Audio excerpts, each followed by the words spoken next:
नमस्कार। स्वास्थ्य र उपचारका त कति बाटाहरू छन् नि होइन।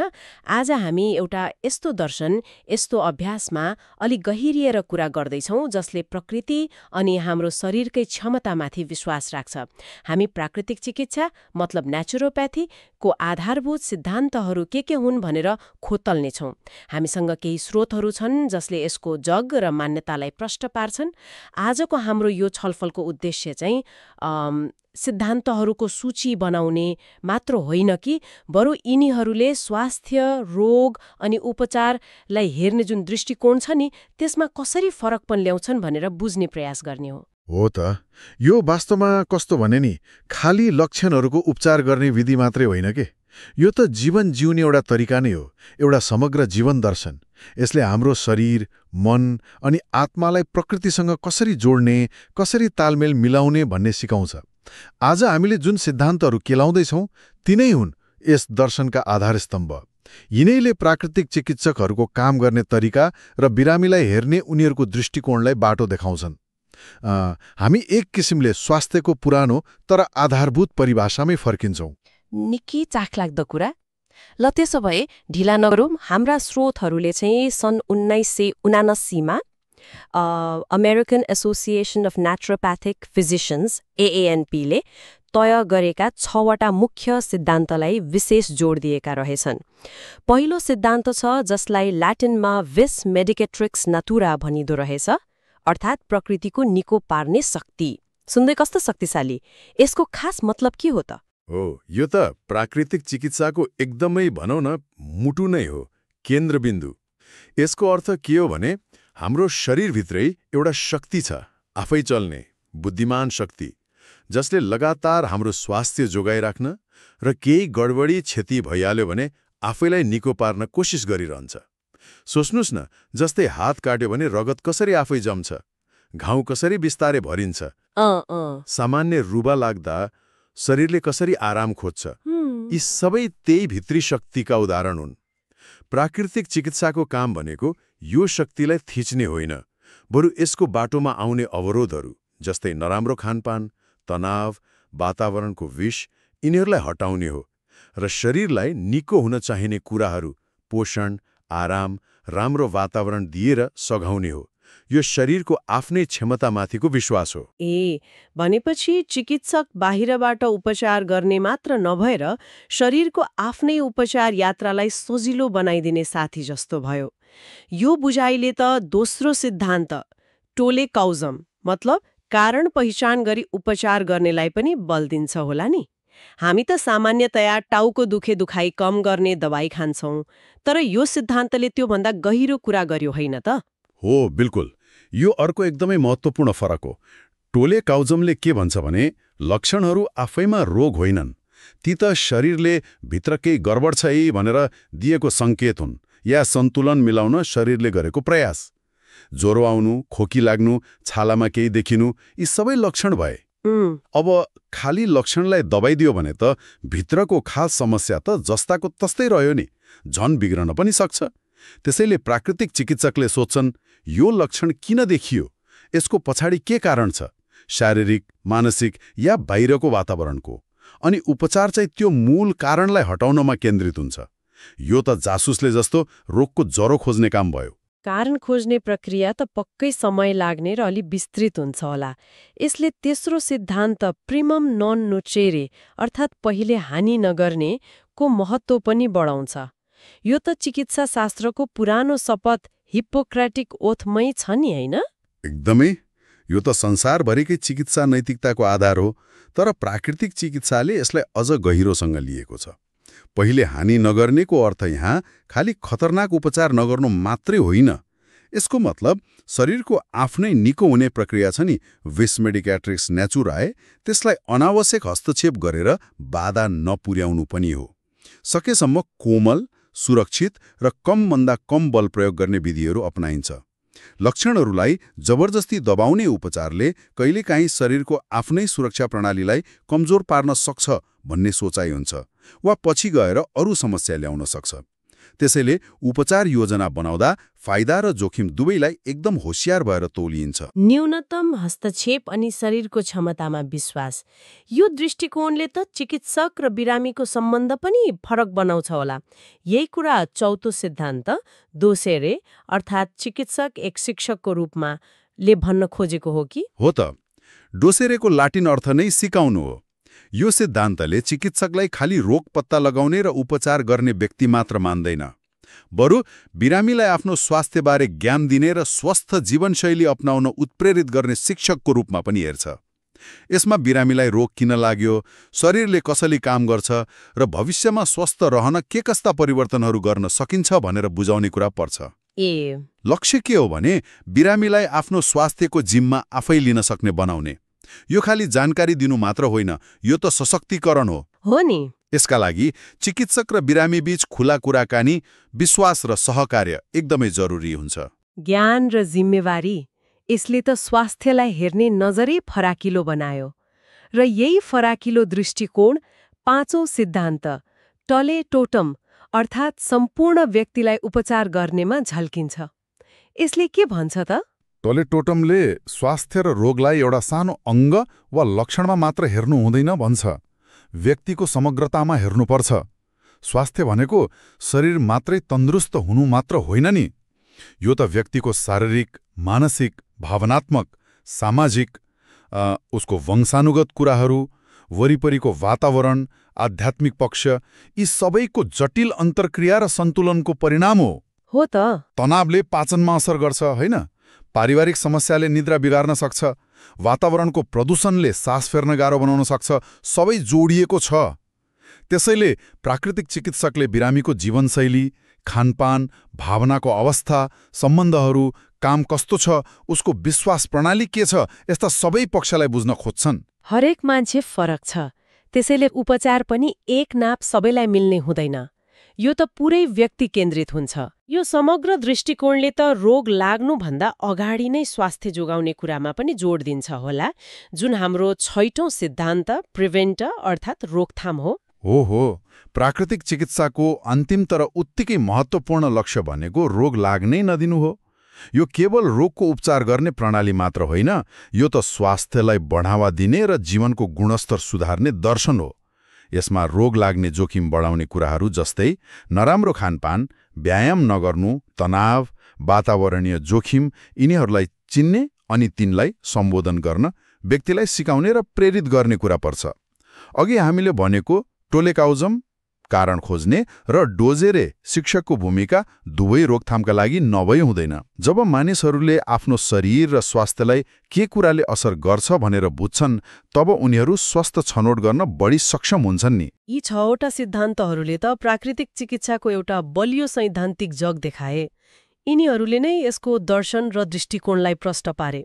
अब हाम्रा स्रोतहरूले थप 10 आधारभूत सिद्धान्तहरू पनि उल्लेख गरेका छन्, जुन अलि व्यावहारिक पक्षसँग जोडिएका जस्तो लाग्यो मलाई। पहिलो त फेरि उही कुरा दोहोरिएछ, शरीर आफै निको हुन्छ, बडी हिल्स इटसेल्फ। यसलाई किन फेरि जोड दिएको होला? किनभने यो नै सम्पूर्ण प्राकृतिक चिकित्साको जग हो। यो आधारभूत विश्वास बिना अरू सिद्धान्तहरूले कामै गर्दैनन्। यसलाई फेरि भन्नुको अर्थ के हो भने उपचारको हरेक पाइलामा यो कुरालाई केन्द्रमा राख्नुपर्छ। चाहे त्यो छाला काटिँदा रगत जमेर नयाँ छाला आउने कुरा होस्, भाँचिएको हड्डी आफै जोडिने क्षमता होस्, वा शरीरले संक्रमणसँग लड्न ज्वरो ल्याउने तरिका होस्, यी सबै शरीरको भित्री उपचार शक्तिका प्रमाण हुन्। यो सिद्धान्तले हामीलाई सम्झाउँछ कि उपचार बाहिरबाट लादिने कुरा मात्र होइन, भित्रबाटै सुरु हुने प्रक्रिया हो, जसलाई हामीले सम्मान र सहयोग गर्नुपर्छ। अच्छा, यो भित्री क्षमतालाई केले कमजोर बनाउँछ त? दोस्रो सिद्धान्त अलि प्राविधिक जस्तो सुनिन्छ। रोगको मुख्य कारण स्नायु शिथिलता, एनर्वेशन हो। यो एनर्वेशनलाई अलि सरल भाषामा कसरी बुझ्ने होला? एनर्वेशनलाई शरीरको जीवन शक्ति वा भाइटालिटी भनेर बुझ्न सकिन्छ। यो हाम्रो स्नायु प्रणालीको ऊर्जा घटेको जस्तै हो। मानौँ न हाम्रो शरीरको ब्याट्री लो भएको अवस्था। ब्याट्री लो भएको जस्तो हो। जब जीवनशक्ति कमजोर हुन्छ, शरीरले राम्रोसँग काम गर्न सक्दैन, पाचन कमजोर हुन्छ, रगत सञ्चालन सुस्त हुन्छ, र सबैभन्दा महत्त्वपूर्ण कुरा के हुन्छ भने शरीरले दिनदिनै बन्ने वा बाहिरबाट आउने फोहोर विषालु पदार्थहरूलाई राम्ररी बाहिर फाल्न सक्दैन। यही अवस्थाले तेस्रो सिद्धान्तलाई जन्म दिन्छ। एनर्वेशन धेरै कारणले हुन सक्छ। धेरै शारीरिक वा मानसिक काम, आराम नपुग्नु, निन्द्रा नपुग्नु, लगातार तनाव, पोषणको कमी, यस्तै। अनि यही एनर्वेशनले गर्दा शरीरमा मेटाबोलिक फोहोर जम्मा हुनु नै रोग हो भन्ने तेस्रो सिद्धान्त आएको। हो, यी दुईटा जोडिएका छन्।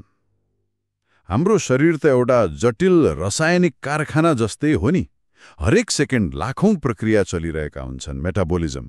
यी प्रक्रियाबाट अनि हामीले खानेकुरा, पिउने पानी, सास फेर्ने हावाबाट पनि केही नचाहिने र हानिकारक पदार्थहरू मतलब विषाक्त फोहोर बन्छन्। सामान्य अवस्थामा हाम्रो शरीरका फोहोर फाल्ने अङ्गहरू मृगौला, कलेजो, फोक्सो, छाला, आन्द्राले यी फोहोरलाई लगातार बाहिर फ्याँकिरहेका हुन्छन्। तर जब एनर्वेशनको अवस्था हुन्छ, मतलब जीवन शक्ति कम हुन्छ, यी अङ्गहरूको काम गर्ने क्षमता घट्छ। नतिजा के हुन्छ? शरीरमा फोहोर जम्मा हुने गति फ्याँकिने गतिभन्दा बढी हुन्छ। यही जम्मा भएको विषाक्त फोहोरले कोषहरू र तन्तुहरूलाई बिगार्छ, शरीरको सन्तुलन खलबल्याउँछ र पछि गएर विभिन्न रोगको रूपमा देखिन्छ। फोहोर जम्मा भएपछि त शरीरले त्यसलाई बाहिर फाल्न खोज्छ होला नि। यही कुरा चौथो सिद्धान्तले भन्छ जस्तो छ। तीव्र रोग, एक्युट डिजिज, एक उपचारात्मक प्रक्रिया हो, आफैमा एक उपचार। तर हामी त ज्वरो आउने, पखाला लाग्ने जस्ता कुरालाई नराम्रो मान्छौं।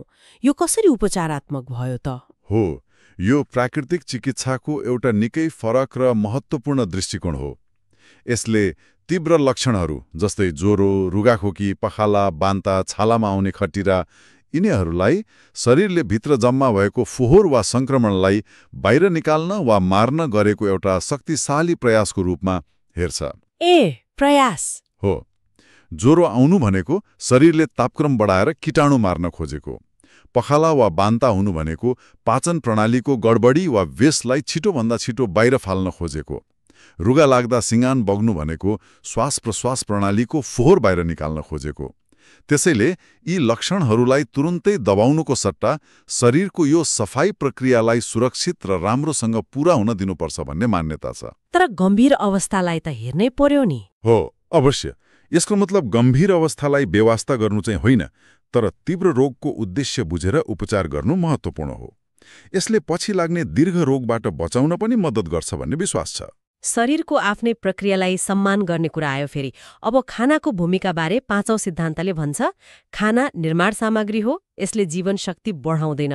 हामी त ऊर्जाको लागि खान्छौं भन्छौं, तर यसले जीवन शक्ति नै बढाउँदैन भन्नुको मतलब के होला? यसले भन्न खोजेको के हो भने खानाले शरीर चल्न चाहिने क्यालोरी ऊर्जा दिन्छ अनि शरीरका कोषहरू बनाउन वा मर्मत गर्न चाहिने कच्चा पदार्थ प्रोटिन, भिटामिन, खनिज पनि दिन्छ। तर जुन जीवन शक्ति वा भाइटालिटीको कुरा हामीले एनर्वेशनमा गर्यौं नि, त्यो स्फूर्ति, त्यो जीवन्तताको अनुभव, त्यो चाहिँ खानाले मात्र दिँदैन।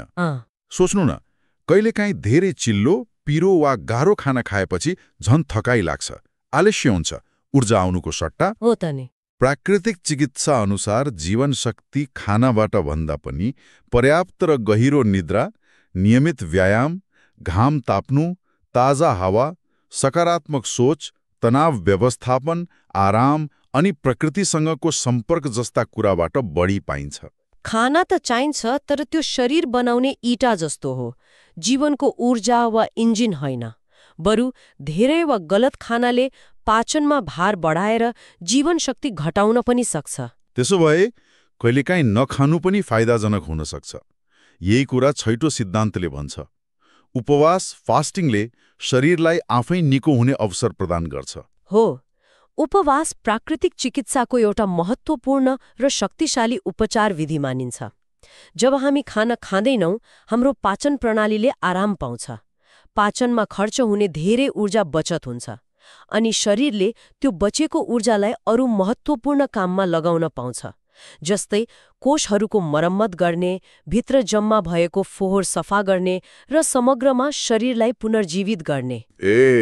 उपवासले अटोफेजी भन्ने प्रक्रियालाई बढावा दिन्छ। यसमा त नोबेल पुरस्कार पनि पाइएको थियो नि 2016 मा। हो र? के हो यो अटोफेजी भनेको? अटोफेजी भनेको कोषहरूले आफ्नै बिग्रेका वा नचाहिने भागहरूलाई खाइदिने वा सफा गर्ने प्रक्रिया हो, जसले गर्दा नयाँ र स्वस्थ कोष बन्न सक्छन्। यो शरीरको भित्री सरसफाई र नवीकरण प्रणाली जस्तै हो। त्यसैले प्राकृतिक चिकित्सामा उपवासलाई शरीरलाई रिसेट गर्ने र निको हुने प्रक्रिया सुरु गर्ने तरिका मानिन्छ। तर यो चिकित्सकको निगरानीमा मात्र गर्नुपर्छ है। अब 7औं सिद्धान्त अलि बहस हुने खालको छ। कीटाणुले रोग निम्त्याउँदैन, तर रोगी अवस्थामा पाइन्छ। यो त हामीले पढेको जोम थ्योरी अफ डिजिजसँग बाजियो जस्तो लाग्यो। लुई पास्चरले त कीटाणुले रोग लगाउँछ भनेका थिए नि। हो, यो सिद्धान्तले जर्म थ्योरीलाई अलिकति चुनौती दिन्छ र पास्चरकै समकालीन एन्टोइन बेशमको ट्रेन थ्योरीसँग बढी मिल्छ। यसले के भन्दैन भने कीटाणु हुँदैनन् वा तिनीहरूको भूमिका छैन, त्यो होइन। तर यसले जोड दिन्छ कि कीटाणु आफैमा रोगको मूल कारण होइन, बरु व्यक्तिको शरीरको अवस्था कस्तो छ, टेरेन वा वातावरण, त्यो महत्त्वपूर्ण हुन्छ। शरीरको अवस्था हो। यदि शरीर कमजोर छ, एनर्वेशनको अवस्थामा छ, फोहोरले भरिएको छ, रोगसँग लड्ने क्षमता कम छ भने मात्र कीटाणुले आक्रमण गरेर रोग लगाउन सक्छ। स्वस्थ र बलियो टेरेनमा कीटाणुहरू या त चुप लागेर बस्छन् या त शरीरले सजिलै तिनीहरूलाई जित्छ। हाम्रा स्रोतहरूले पनि भनेका छन् कि अहिलेको विज्ञान पनि जर्म थ्योरीबाट अघि बढेर माइक्रोबियल थ्योरी अफ हेल्थतिर जाँदैछ, जहाँ हाम्रो शरीरभित्रै रहने खरबौं फाइदाजनक जीवाणु माइक्रोबायोमको स्वास्थ्यमा कति ठूलो भूमिका छ भन्ने कुरालाई महत्त्व दिइँदैछ।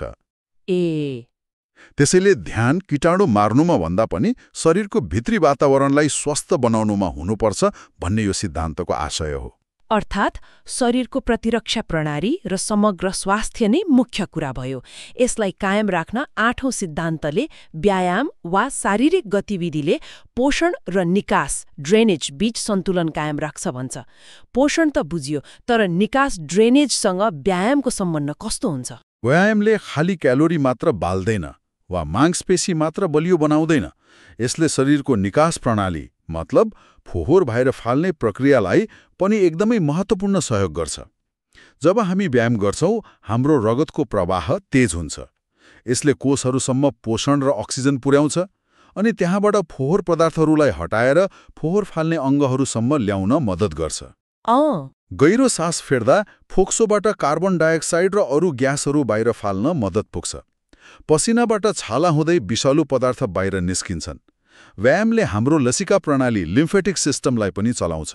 यो पनि शरीरको फोहोर सफा गर्ने अर्को महत्त्वपूर्ण प्रणाली हो।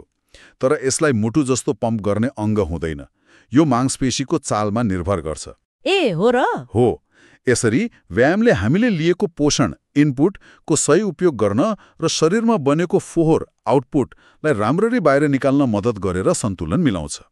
हिप्पोक्रेट्सले भने जस्तै खाना र व्यायाम दुवै नभई हुँदैन। अब 9 सिद्धान्त सुन्दा अलिक कठोर जस्तो लाग्न सक्छ। बाह्य उपचार प्राकृतिक, एलोप्याथिक, आयुर्वेदिक वा होमियोप्याथिकले केवल राहत दिन्छ, निको पार्दैन। यसको मतलब कुनै पनि उपचार पद्धतिको कामै छैन त?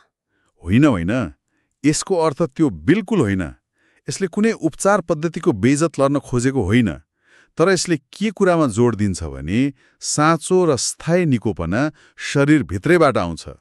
त्यही विस मेडिक्याट्रिक्स नेचुरे वा प्रकृतिको निको पार्ने शक्ति सक्रिय भएर। बाहिरबाट दिइने जुनसुकै उपचार, चाहे त्यो जडीबुटी होस्, औषधि होस्, मालिस होस् वा अपरेसनै किन नहोस्, त्यसले शरीरलाई निको हुने प्रक्रियामा सहयोग गर्न सक्छ। लक्षणहरूबाट तत्काल राहत दिन सक्छ वा कुनै बाधा हटाउन सक्छ। तर अन्तिममा निको पार्ने काम शरीरले आफैले गर्छ। उदाहरणको लागि एन्टिबायोटिकले ब्याक्टेरिया मार्ला, तर बिग्रेको तन्तुलाई फेरि बनाउने काम त शरीरले नै गर्छ नि। हो त। यो सिद्धान्तले हामीलाई उपचारमा बाहिरी हस्तक्षेपको भूमिकालाई सही ठाउँमा राख्न र शरीरको आफ्नै क्षमतालाई कहिले नबिर्सन सम्झाउँछ। र अन्तमा 10औं सिद्धान्तले मानसिक पक्षलाई समेट्छ। बिरामीको निको हुने इच्छा, दृढ सङ्कल्प र विश्वास प्राकृतिक उपचारका लागि आवश्यक कुराहरू हुन्। यसले त मन र शरीरको सम्बन्धलाई जोड दिएको प्रष्टै देखिन्छ। बिल्कुल, यो निकै महत्त्वपूर्ण छ। प्राकृतिक चिकित्साले सुरुदेखि नै मन र शरीरलाई अलग मानेको छैन नि। टोले टोटम सिद्धान्त। व्यक्तिको मानसिक र भावनात्मक अवस्थाले उसको शारीरिक स्वास्थ्यमा गहिरो असर पार्छ भन्ने कुरा त आधुनिक विज्ञानले पनि साइकोन्युरोइम्युनोलोजी जस्ता क्षेत्रबाट पुष्टि गर्दैछ। निको हुनका लागि व्यक्तिको आफ्नै इच्छाशक्ति, उपचारप्रतिको विश्वास, सकारात्मक सोच र म निको हुन्छु भन्ने दृढ सङ्कल्पले महत्त्वपूर्ण भूमिका खेल्छन्। निराशा, डर वा शङ्काले निको हुने प्रक्रियालाई ढिलो बनाउन सक्छ, बाधा पुर्याउन सक्छ। त्यसैले प्राकृतिक चिकित्सकले बिरामीको शारीरिक पक्षसँगै उसको मानसिक र भावनात्मक अवस्थालाई पनि ध्यान दिन्छन् र सकारात्मक मानसिक वातावरण बनाउन सहयोग गर्छन्। आजको यो विस्तृत विमर्शले त के प्रश्न पार्यो भने प्राकृतिक चिकित्सा केवल केही जडीबुटी वा उपचार विधि मात्र रहेनछ। यो त स्वास्थ्य र जीवनप्रतिको एउटा गहिरो र समग्र दर्शन पो रहेछ। यसले शरीरको भित्री क्षमतामा विश्वास गर्न, रोगका कारण खोज्न, लक्षणहरूलाई शरीरको सङ्केत मान्न अनि रोकथाम र जीवनशैलीमा ध्यान दिन प्रेरित गर्दो रहेछ। हो, यी सिद्धान्तहरूले हामीलाई स्वास्थ्य भनेको केवल रोग नहुनु मात्र होइन, बरु यो त जीवन शक्ति, सन्तुलन र प्रकृतिसँगको तालमेलको अवस्था हो भनेर सिकाउँछन्। र आजको छलफलको अन्त्यमा एउटा प्रश्न मनमा आउँछ जसले हामीलाई थप सोच्न बाध्य बनाउँछ। यदि स्वास्थ्यको मुख्य जिम्मा व्यक्ति आफै हो र शरीरमा आफै निको हुने क्षमता छ भने यो मान्यताले हाम्रो अहिलेको स्वास्थ्य सेवा प्रणाली जहाँ प्राय बाहिरी उपचार र लक्षण दबाउनमा जोड दिइन्छ त्यसलाई र हामीले व्यक्तिगत रूपमा गर्ने स्वास्थ्य सम्बन्धी छनौटहरूलाई कसरी हेर्ने होला? हो नि, के यसले हामीलाई आफ्नो शरीरलाई अझ बढी सुन्न र प्रकृतिसँगको हाम्रो सम्बन्धलाई फेरि एकपटक सोच्न झकझकाउँदैन र?